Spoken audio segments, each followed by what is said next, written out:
Hello everyone, आपसे कैसे हैं। उम्मीद करें कि आप स्वस्थ होंगे, अपनी पढ़ाई के लेकर ही व्यस्त होंगे। तो आज का वीडियो बहुत ही शानदार होने वाला है। इस वीडियो की देखने के बाद आपको थोड़ा भी दिक्कत नहीं होगा मैथ में। आपको सबसे पहले आपको क्या जानकारी होना चाहिए कि किस चैप्टर से कितना पूछता है।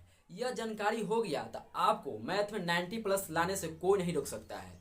तो इसमें एक हम चैप्टर लिए हैं त्रिकोणमिति। त्रिकोणमिति से सबसे ज़्यादा एग्जाम में पूछता है, तो इसको अच्छे से पढ़िए। एक नया कॉपी बना लीजिए। हम एनसीईआरटी के पूरा क्वेश्चन इस चैनल पर हम सॉल्व करेंगे, ठीक है। देखिए, सबसे पहले बात करें कि त्रिकोणमिति का मतलब क्या होता है। देखिए, त्रिकोणमिति का मतलब होता है त्रि। देखिए, त्रि मतलब तीन होता है, और कोण मतलब कोण ही होता है, और मिति का मतलब होता है माप। अब इसको हम अर्थ बता रहे हैं। अतः त्रिकोणमिति का शाब्दिक जो अर्थ होता है, तीन कोणों की माप होता है। क्या होता है? तीन कोणों की माप होता है। तो फॉर एग्जाम्पल में यहाँ देखिए, एक समकोण त्रिभुज लिए, यहाँ पर क्या बोला है? तीन कोण बोला है। तो ए कोण हो गया और बी कोण, क्या है? सी कोण। तो तीन कोण हो गया। अब बात करते हैं समकोण त्रिभुज बोले है ना, तो जिसका कोण देखिए यहाँ पर लिखा है 2 नंबर। देखिए, समकोण त्रिभुज राइट एंगल ट्रेंगल, जिस त्रिभुज का एक कोण क्या हो, एक कोण समकोण हो, उससे हम क्या कहते हैं? समकोण त्रिभुज बोलते हैं। तो यहाँ पर क्या है? एक 90 डिग्री के कोण है। क्या है? 90 डिग्री के कोण है। और 90 डिग्री के कोण के सामने हमेशा क्या होता है? कर्ण होता है। उसको इंग्लिश में बोलते हैं हाइपोटेनस बोलते हैं, ठीक। अब देखिए, अब ये वाले कोण लिए तो इसको सामने हमेशा क्या हो जाएगा? लंब हो गया। जो बच गया से क्या है? आधार हो गया, ठीक। अब इसमें देखिए, यहाँ पर क्या लिए है? यह क्या होता है? हमेशा क्या हो जाएगा? समकोण त्रिभुज एक कोण क्या होता है? 90 डिग्री होता है। तो ये क्या है? 90 डिग्री है। 90 डिग्री के सामने हमेशा क्या होता है? क्या होता है? कर्ण होता है, ठीक। जो बच जाता है न्यून कोण होता है। क्या होता है? न्यून कोण होता है, जो 90 डिग्री से छोटा होता है, ठीक। तो देखिए यहाँ पर देखो, ई कोण ले रहे हैं तो इस कोण के सामने क्या हो जाएगा? यह लंब हो जाएगा, यह आधार हो जाएगा, यह कर्ण हो जाएगा, ठीक।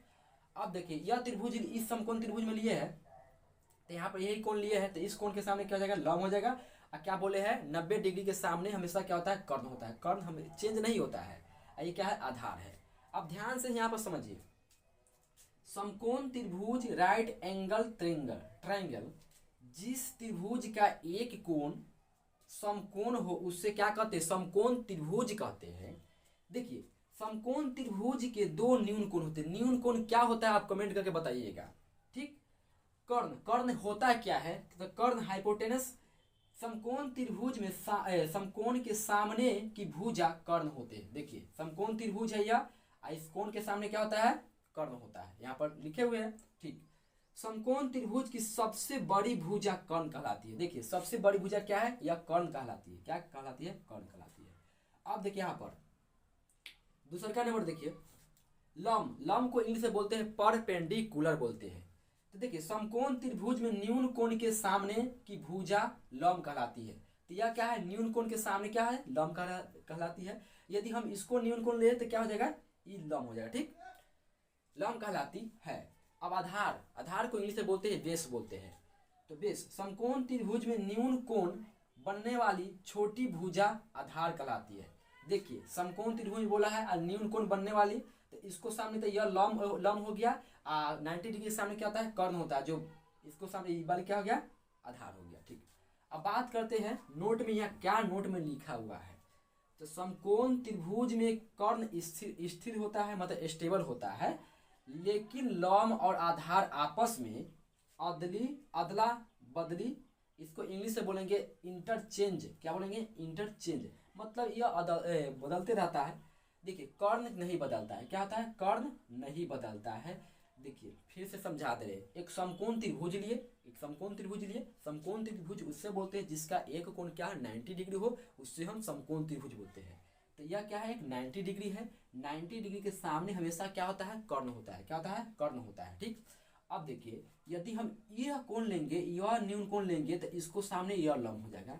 यदि हम यह कोण लेंगे, यह कोण न्यून कोण लेंगे, तो इसको सामने यह लंब हो जाएगा, ठीक। तो यदि यह कोण लिए तो इसको सामने यह लंब हो गया, तो यह आधार हो गया। अब क्या बोले हैं? कर्ण चेंज नहीं होता है, तो इसको सामने क्या होगा? यह कर्ण होगा। फॉर एग्जाम्पल में यदि हम यह क्या लेते हैं? न्यून कोण लेते हैं। यहाँ पर देखिए, यदि हम इसको न्यून कोण ले रहे हैं, यह क्या होता है? 90 डिग्री होता है। 90 डिग्री के सामने क्या होता है? कर्ण होता है, ठीक। तो यह कोण लेते, इसको सामने यह लंब हो गया, यह आधार हो गया, यह क्या हो गया? कर्ण हो गया। क्या हो गया? यह कर्ण हो गया, यह लंब हो गया, यह आधार हो गया।